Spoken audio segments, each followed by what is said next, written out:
Olá, o que você entende sobre globalização e indústria cultural? Como aconteceu do seu início no século XIX e chegou até os dias atuais no século XXI? E melhor, como o seu consumo hoje em dia implica nas questões ambientais? Bom, tudo isso você vai ver aqui hoje no Jornal do Sesc.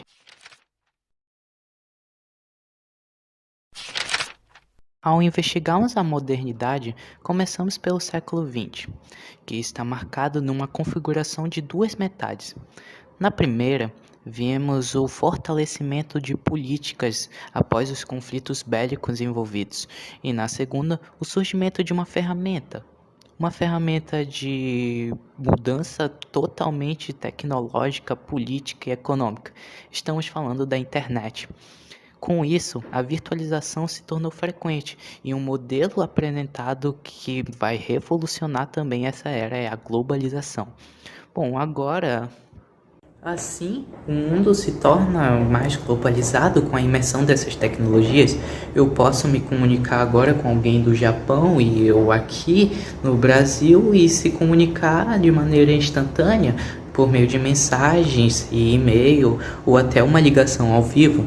Bom, com isso, o mundo de fato torna a ficar mais junto, digamos assim, na questão de cultura. Eu posso ouvir músicas estrangeiras, internacionais, assim como filmes, séries e jogos. Mas, enfim, não é só na comunicação que o mundo se torna mais globalizado. O trabalho também se torna mais, digamos assim, volátil, porque agora as empresas podem contratar trabalhadores do mundo todo, porque existem trabalhos que posso fazer no conforto da minha casa, sem sair do lugar, apenas utilizando um computador.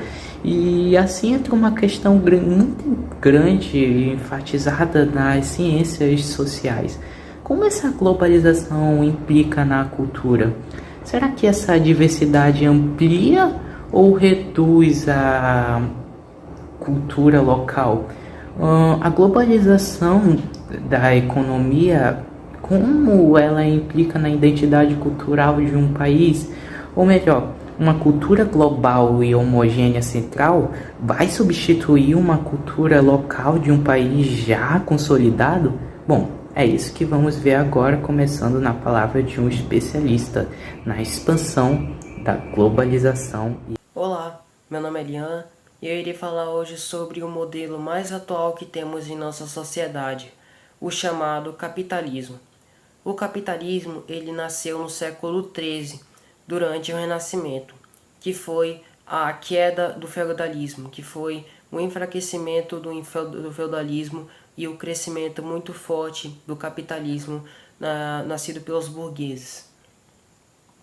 O capitalismo ele possui 4 fases dentro de sua história.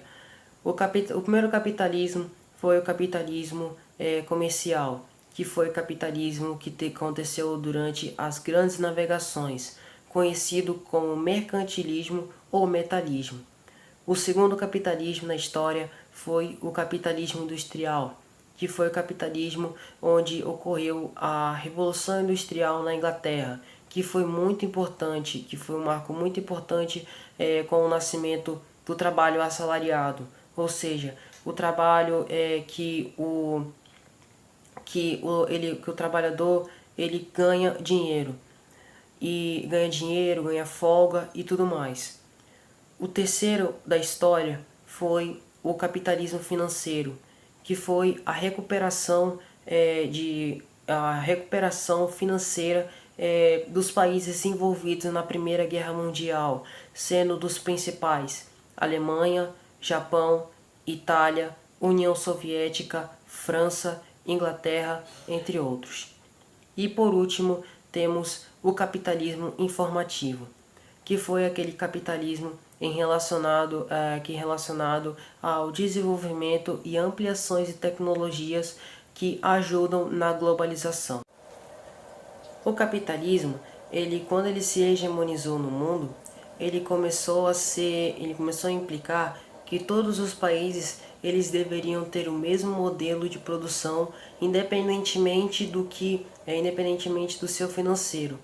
Então, logo, a África, que tem um financeiro mais baixo, ela deveria ter o mesmo modelo de produção em relacionado a um país mais desenvolvido. Ou seja, eu estou falando de Europa, de Ásia, também de países da América do Norte, como os Estados Unidos principalmente, que a África deveria ter o mesmo modelo em relacionado a esses países.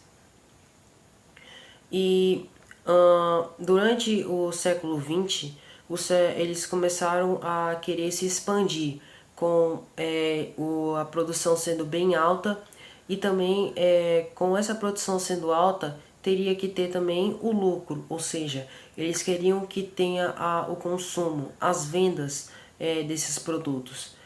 E nesse contexto, um marco bem importante nessa época foi principalmente as vendas da comunicação e também do transporte, e que foi que foi criado principalmente na Revolução Industrial, que eu falei relacionado aos marcos do capitalismo, que foi bem importante. Graças a essa evolução que tivemos nas vendas, né, em relacionado ao transporte e comunicação, essas empresas elas começaram a evoluir muito. E graças a isso, eles começaram a ir para outros ramos, vender outras coisas e tudo mais. Isso foi chamado de conglomerados. Mesmo assim, ainda havia muita disputa entre empresas para ver quem seria aquele no topo, quem seria a melhor empresa em relacionado a vendas e tudo mais. Só que agora teve uma expectativa muito grande relacionado a essas vendas, o lucro que teve. Só que eles começaram também a racionalizar, começaram a pensar, como podemos, como vai ser a dimensão desse produto? Será que esse produto vai vender muito? Por exemplo, se falarmos em relacionado a um pão, a pães e tudo mais, em comparado a, por exemplo, a um celular. Com certeza, pães e celular terão vendas totalmente diferentes em relacionado ao consumo. Será totalmente diferente, porque os pães com certeza terão mais vendas em comparados a um celular. Mas, por exemplo, o preço do celular em relação aos pães. O celular com certeza ele vai ter um preço muito maior em relacionado aos pães. E isso foi começando a ser muito pensado, muito racionalizado isso entre as empresas. Agora eu queria falar em relacionado ao Fordismo. O Fordismo ele foi bem importante no começo do capitalismo e tudo mais. Ele foi criado pelo Henry Ford, logo vem o seu nome, né? Fordismo, Ford. E ele também, o Henry Ford, ele foi o criador dos carros da Ford, né? Conhecido aí da Ford. E ele foi conhecido como um modelo de produção em massa, ou seja, eles produziam muito de forma rápida e eficiente, com técnicas em relacionado à produção e também relacionado aos trabalhadores. As técnicas de produções eram muito rápidas e as técnicas com os trabalhadores eram lazer, entretenimento, passeio com família e tudo mais. E isso ajudou muito eles a se inspirar, a melhorar a sua forma de trabalho. E esse modelo de produção ele foi muito bom, entre aspas. Por que ele foi entre aspas assim? Porque a partir de 1929 começou a ter um problema muito grande no país chamado a quebra da Bolsa de Valores de Nova York, ou conhecida como a crise de 1929. E o que o Fordismo fazia? Ele produzia muito, estocava muito, mas não vendia tanto. E isso não foi racionalizado por Henry Ford em relacionado à dimensão do produto. Ver se aquele produto irá vender mais, se aquele produto será que ele vai ser um produto que vai ter muito sucesso entre o público, né? Entre o seu público. E ele teve uma grande, e por conta disso ele teve uma grande influência na crise de 1929, porque ele produzia muito, mas não vendia, a chamada superprodução. E isso foi uma das grandes influências da crise de 1929. Logo, a crise de 1929 abalou o país como um todo dos Estados Unidos, e não só abalou o país como um todo, também abalou o mundo inteiro, já que os Estados Unidos nessa época já era uma potência mundial, já que ele exportava para muitos países produtos e tudo mais. Então ele já era uma potência econômica que era muito importante para o mundo todo. Logo, ele ocasionou muitos problemas, como as guerras mundiais, por exemplo, a Primeira e Segunda Guerra Mundial, até mesmo a Segunda Guerra Mundial, que aconteceu em 1940, 1930, que foi muitos anos depois. Ainda mesmo assim ainda teve uma influência com a crise de 1929, e atualmente também muitas empresas não conseguiram voltar ao normal nos Estados Unidos, principalmente por conta da crise de 1929. Olá, eu sou o especialista Teles e hoje eu vou falar sobre a indústria cultural. Mas antes de falarmos sobre a indústria cultural, precisamos entender o contexto em que ela surgiu, o que estava acontecendo dentro da escola de Frankfurt que fez com que Theodor Adorno e Max Horkheim fundassem essa teoria. Tudo começa com a ascensão nazista na Alemanha e a perseguição contra o povo judeu. Nesse contexto, Theodor e Max acabaram buscando refúgio fora da Alemanha. No exílio, acabaram escrevendo a Dialética do Esclarecimento, que condensa a maior parte das ideias centrais da teoria crítica. O antissemitismo foi tema central da filosofia da escola de Frankfurt. Durante o período iluminista, o ideal intelectual da época afirmava que o avanço científico e tecnológico levaria a um avanço social e moral. O que pode ser observado no período pós-revolução industrial foi justamente o oposto. Duas grandes guerras, a ascensão do totalitarismo na Europa pelos regimes nazista, stalinista e fascista, miséria, má distribuição de renda e o mal-estar geral vivido pela população. Theodor e Marx perceberam que o ideal iluminista havia sido fracassado. É fato que a tecnologia havia se desenvolvido, que as técnicas haviam sido aprimoradas e que a produção estava sendo feita a todo vapor. O problema disso foi que o capital gerado concentrava-se nas mãos de pouco, os governos totalitários tinham interesse na grande produção, assim como os grandes produtores tinham interesse no poder daqueles governos. A aliança de governos totalitários, grandes produtores e alta tecnologia criou uma indústria da morte que beneficiava os regimes totalitários, que precisavam matar seus opositores em massa, gastando pouco, e os grandes produtores que vendiam armas e poder bélico, que possibilitava as mortes em massa. A câmara de gás foi um grande exemplo de instrumento que possibilitava as mortes em massa. A câmara de gás foi utilizada largamente pelos nazistas em 1942 e 1945. Ela era um meio eficiente de eliminar dezenas ou até centenas de vidas com pouco dinheiro. O pior de tudo é que os inimigos mais comuns eram em sua maioria judeus por conta da sua origem semita. Esse fenômeno foi nomeado pelos frankfurtianos de barbárie. Foi esse contexto que levantou o interesse de Theodor e Horkheim à escrita da Dialética do Esclarecimento.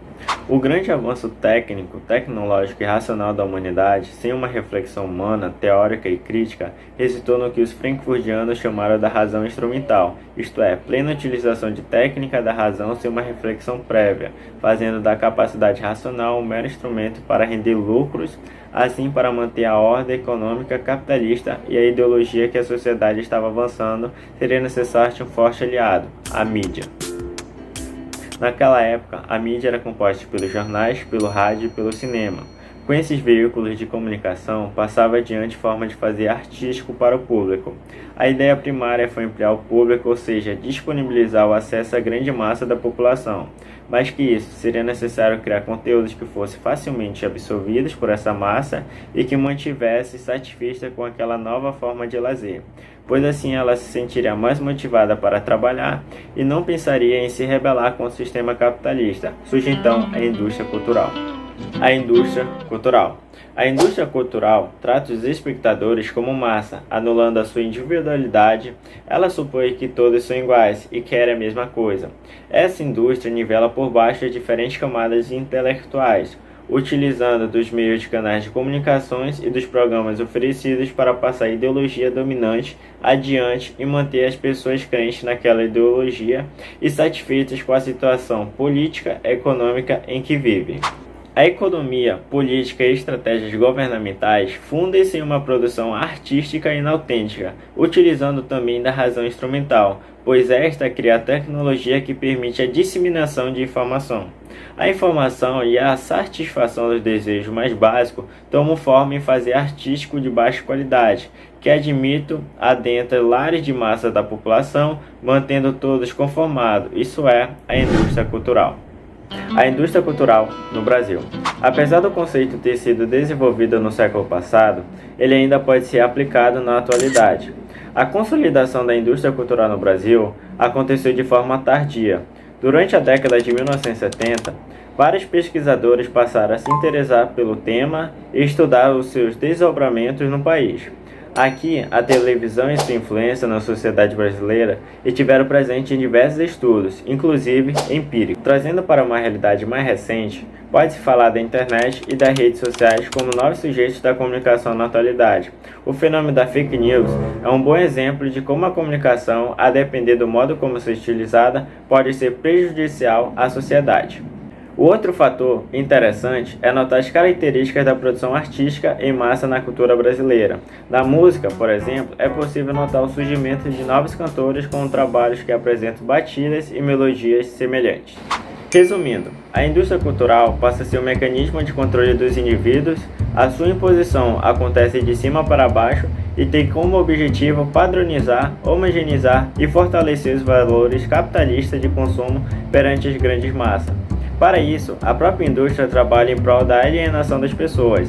Através dela, é possível homogeneizar os gostos e interesses pessoais para que os produtos sejam consumidos sem uma reflexão a seu respeito.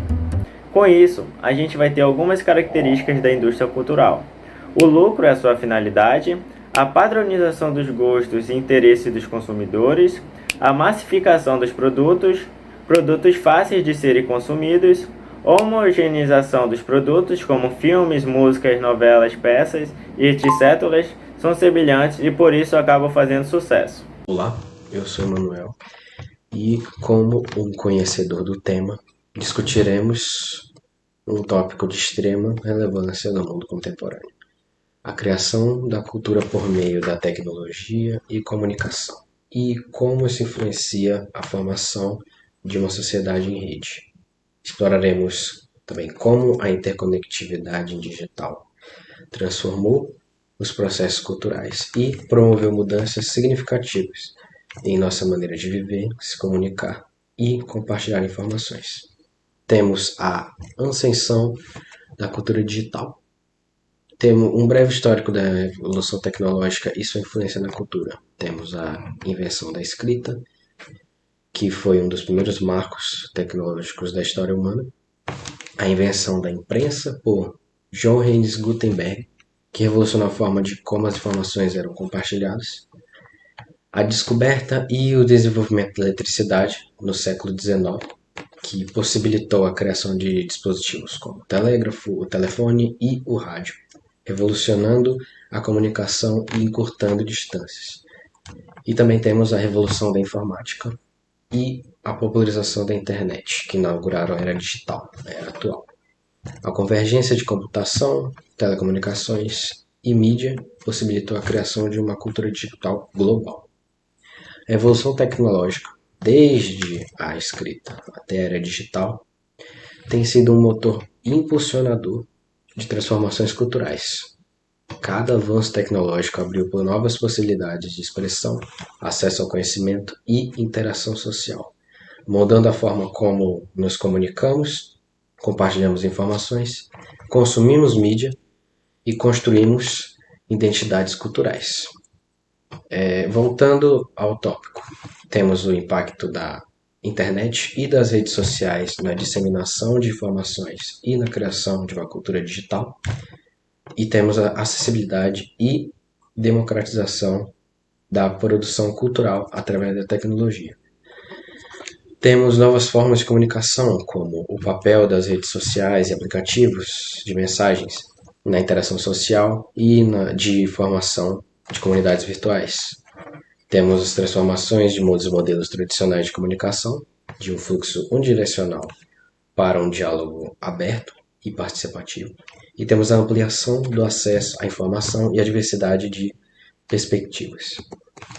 Também temos a sociedade em rede, como o surgimento de uma sociedade interconectada e globalizada, o poder das redes como agentes de mudança social e político, e desafios da formação de uma sociedade em rede, privacidade, desinformação, inclusão digital, entre outros.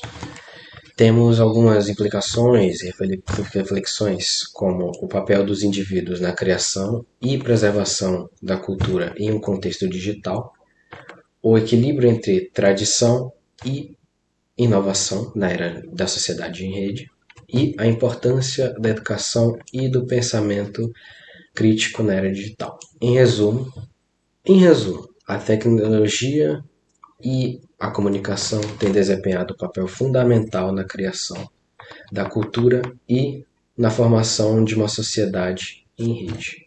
Essa interconexão digital trouxe inúmeras possibilidades, mas também desafios que devem ser abordados de maneira consciente e responsável. Aproveitemos o potencial transformador da tecnologia para promover uma cultura inclusiva, colaboradora e ética. Agora temos o próximo tema: segurança e risco. Um mundo real ou virtual? Vamos ver como podemos dar continuidade a esse tema. Bom dia, meu nome é Raíssa e hoje eu vou falar um pouquinho sobre segurança versus risco. Como a gente sabe, a tecnologia ela tem aumentado muito e a cada dia ela tem conquistado um espaço enorme aqui em nosso meio. E como a gente pode ver também, além da tecnologia ter aumentado, a gente pode ver que os equipamentos eles têm melhorado também, como o celular, como a televisão, como o smartphone, iPad, entre outros. E a gente também pode ver a criação da rede. Fora que uma coisa que a gente precisa entender é que cada coisa foi melhorada justamente para o nosso bem-estar. Mas uma coisa que é chocante, que a gente precisa se perguntar é: será que não há alguma coisa por trás? Será que tudo isso realmente é só uma maravilha? Será que só tem um lado positivo nisso? Será que são só bênçãos? Essa é uma grande questão que precisamos nos perguntar. Falando um pouquinho agora, aprofundando mais o tema, a gente pode ver que com o passar do tempo, assim como eu já havia falado, com a tecnologia aumentando, a gente pode ver também que houve a necessidade da criação de sistemas peritos. Mas, Raíssa, que tipo de sistemas peritos são esses? Basicamente, são sistemas em que eles têm a responsabilidade de desencaixe, são sistemas também que têm a excelência técnica, ou seja, são sistemas em que eles podem atuar tanto no meio social como também no meio material. Mas uma coisa que a gente pode e tem que falar sobre esses sistemas é que eles pedem que a gente coloque a nossa confiança neles. E essa é a grande questão, a grande problemática. É que hoje em dia a gente não sabe onde de fato a gente pode ou não confiar. Então, por conta desse medo, por conta dessa desconfiança, algumas pessoas elas basicamente são forçadas a deixar esses sistemas e tentar procurar informações em outros lugares. E também por conta dessa saída de busca de novas informações em outros lugares, essas pessoas elas acabam colocando mais problemas entre si, então elas correm um risco muito maior. Fora que a tensão entre o sistema operacional e entre essas pessoas que saem, ela se torna muito grande e ela se torna algo muito contínuo também. Eu tinha falado antes, é tudo em relação à confiança aqui. Isso se assemelha muito aos dias de hoje. Então, como a gente pode ver que nem todas as coisas são o que são. Então, não se pode confiar em qualquer lugar, em qualquer coisa. E fora que uma coisa que a gente precisa citar aqui é que no mundo digital é muito mais fácil, tem muita mais acessibilidade a coisas como os crimes. É muito mais fácil acontecer crimes pela parte da internet. E um exemplo que a gente pode citar aqui seria um exemplo dos hackers. São pessoas assim de alto nível que manjam muito da internet, pessoas que podem muito bem, se quiserem, roubar os nossos dados, como também dados de outras empresas. E por conta desses hackers, eles são capazes de fazer chantagens para conseguir novas coisas, dinheiro, roubar contas, entre outras coisas, como a fraude também. E uma coisa importante da gente frisar aqui é que esses problemas geralmente ocorrem de forma silenciosa, ou seja, São problemas em que a gente só vai saber que está acontecendo depois que ele vem à tona, que se torna algo muito mais evidente. Então, realmente é algo muito mais silencioso. Para finalizar, eu queria falar um pouquinho sobre o mundo real e o outro virtual. Será que tudo realmente é a mesma coisa ou será que são mundos totalmente diferentes? Bem, como a gente sabe, a globalização e a virtualização, apesar de terem nomes totalmente distintos, são coisas que se complementam entre si, fazem parte da realidade um do outro. Porém, elas têm cada uma a sua forma de existir e a sua forma de expressar. Aprofundando um pouquinho mais sobre esse assunto, a gente pode ver que todas elas fazem parte de um contexto social. E a virtualização, a ideia de tecnologia, a ideia de internet, ela tem ganhado foco e força a cada dia que se passa. Então a gente não pode mais colocar ela como segundo plano, como uma ideia secundária. Ela vem ganhando força, ela tem se tornado parte da nossa vivência e ela tem nos ajudado muito em relação à expressão. Então a gente tem mais liberdade, já é uma realidade onde não é mais tão rígida, onde não tem mais demarcação, assim, limite, onde tudo, assim, um pouco mais, onde tem mais liberdade, sabe? E uma coisa que a gente pode ver é que com a criação de celulares, tablets, smartphones, as coisas vêm mudando a cada dia mais. E a gente tem que entender uma coisa, que o global jamais vai delimitar, ou seja, eliminar o local. Então, para finalizar, é a mesma ideia do início, como eu já tinha falado. Apesar de serem duas coisas distintas, uma vai se relacionar com a outra, uma vai participar da realidade. São coisas importantes, são distintas, mas se complementam. Então, o nosso mundo real e o nosso mundo virtual são diferentes, mas eles precisam estar compondo um ao outro para que haja existência. Ademais, após as falas dos meus colegas e especialistas, devemos sempre, antes de tirarmos uma conclusão definitiva sobre os elementos culturais e a mundialização na sociedade, estar atentos nos eventos e nas informações nelas contidas, ver se encaixa no moderno e se aquilo de fato é real, fato ou fake. E também devemos estar atentos sempre na valorização cultural nela envolvido, sem sobrepor ou negar essa cultura de hierarquias. Bom, e esse foi o jornal apresentado por hoje por mim, e eu queria agradecer a participação de todos os especialistas e muito obrigado, um bom dia e até a próxima. Fui!